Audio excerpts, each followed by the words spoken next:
Salam sejahtera di dalam kasih Tuhan Yesus Kristus. Sebelum kita beraktivitas hari ini, mari kita bekali dengan kebenaran firman Allah. Dan biar firman Allah menjadi motivasi untuk kita melangkah hari ini. Mari kita berdoa.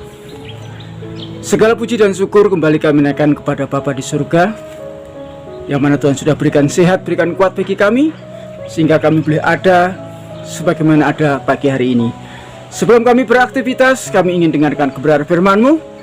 Biarlah firman Allah menjadi kekuatan untuk kami melangkah hari ini. Ampuni salah dan dosa kami, ampuni setiap kekurangan, ampuni setiap kelemahan kami. Dalam nama Yesus, kami naikkan syukur kami. Haleluya, amin. Puji nama Tuhan, saudara kasih dalam Tuhan.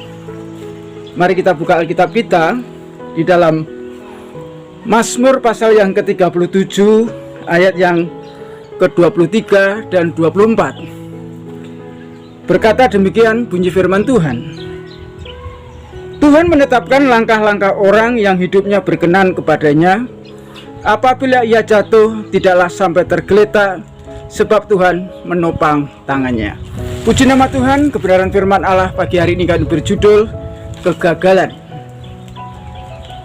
Saudara kekasih di dalam Tuhan Yesus Kristus, tentunya di antara kita pernah mengalami yang namanya kegagalan. Baik gagal di dalam rumah tangga, gagal di dalam bisnis, gagal di dalam membina keluarga, atau gagal di dalam studi, atau gagal untuk mencapai cita-cita. Ada ungkapan seperti ini bahwa kegagalan adalah awal daripada kesuksesan. Dan untuk menjadi sukses, harus belajar dari setiap kegagalan.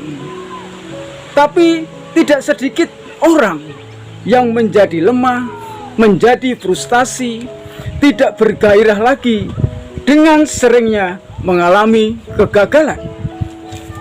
Firman Allah kali ini tentang janji Allah mengenai kegagalan.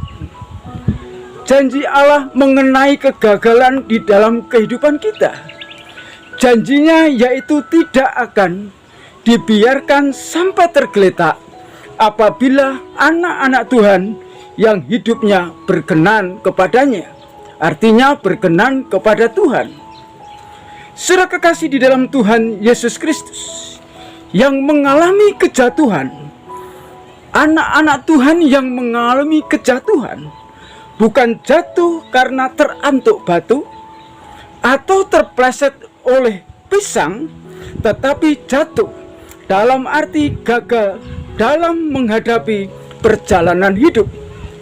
Ingat, Allah itu Maha Kasih, Allah itu Maha Penolong, Allah itu Maha Pemberi semangat bagi anak-anaknya, dan Ia menetapkan langkah-langkah perjalanan kehidupan kita. Oleh karena itu, kalau kita gagal, jika ada maksud daripada Tuhan di dalam kegagalan itu, dan Tuhan pasti akan menolong kita. Oleh karena itu kita harus mau introspeksi. Tuhan akan menjadikan kegagalan itu berubah menjadi kemakmuran. Saudara kekasih di dalam Tuhan Yesus Kristus, apa yang kita perbuat saat kita mengalami yang namanya kegagalan? Yang harus kita lakukan yaitu harus dengan sabar. Kalau kita baca di dalam Roma pasal yang ke-8 ayat 31 dan 32, di situ mengatakan jika Allah di pihak kita, siapakah yang akan melawan kita? Ia tidak menyayangkan anaknya sendiri, tetapi menyerahkannya bagi kita semua. Bagaimana mungkin Ia tidak mengaruniakan segala sesuatu kepada kita bersama Dia?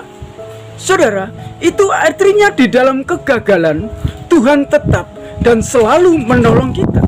Kita tidak dibiarkannya sendiri. Itu artinya Tuhan selalu ada bagi kita yang percaya. Selama di dalam kegagalan itu, kita tetap benar di dalam sikap dan tindakannya.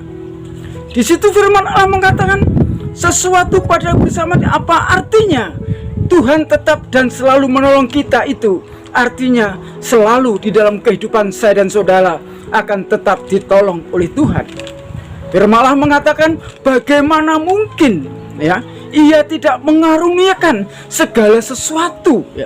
Bagaimana mungkin mereka tidak mengadakan, Ia tidak mengaruniakan segala sesuatu, itu artinya tidak mungkin Tuhan tidak menolong kita. Tidak mungkin Tuhan membiarkan kita. Tetapi Tuhan akan tetap menolong di dalam setiap kehidupan kita.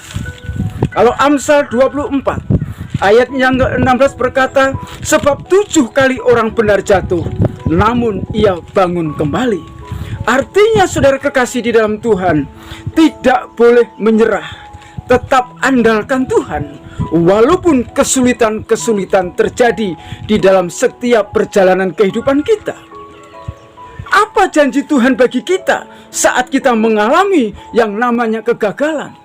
Ada janji-janji Tuhan yang diberikan bagi saya dan saudara, anak-anak Tuhan, jikalau mengalami suatu kegagalan. Yaitu tentunya Tuhan mau bahwa anak-anaknya tidak berada di dalam kekhawatiran. Tentunya Tuhan ingin Tuhan ingin anak-anaknya tidak mengalami yang namanya frustasi. Tetapi saudara kekasih dalam Tuhan, proses hidup yang dijalani oleh umat-umat Tuhan, mungkin ada sukses, mungkin ada gagal. Tetapi di dalam kegagalan itu, kita yakin dan percaya Tuhan tidak akan pernah membiarkan kita. Proses yang hidup harus kita jalani di dalam kegagalan demi kegagalan itu. Kalau kita baca Yesaya pasal 51 ayat yang ke-6 berkata, arahkanlah matamu ke langit dan lihatlah ke bumi di bawah, sebab langit lenyap seperti asap, bumi memburuk seperti pakaian yang sudah usang, dan penduduknya akan mati seperti nyamuk. Tetapi kelepasan yang kuberikan akan tetap untuk selama-lamanya, dan keselamatan yang daripadaku tidak akan berakhir. Janji Tuhan kepada kita umat-umat Tuhan yang mengalami saat ini, mengalami sesuatu yang namanya kegagalan, kita tidak perlu khawatir, kita tidak perlu bimbang, sebab Tuhan tidak akan membiarkan kita. Tuhan akan senantiasa memberikan kelepasan bagi saya dan saudara jikalau saat ini kita mengalami yang namanya kegagalan. Saudara kekasih di dalam Tuhan, yakinlah bahwa kelepasan, bahwa keselamatan, bahwa pemulihan akan selalu diberikan pada kita.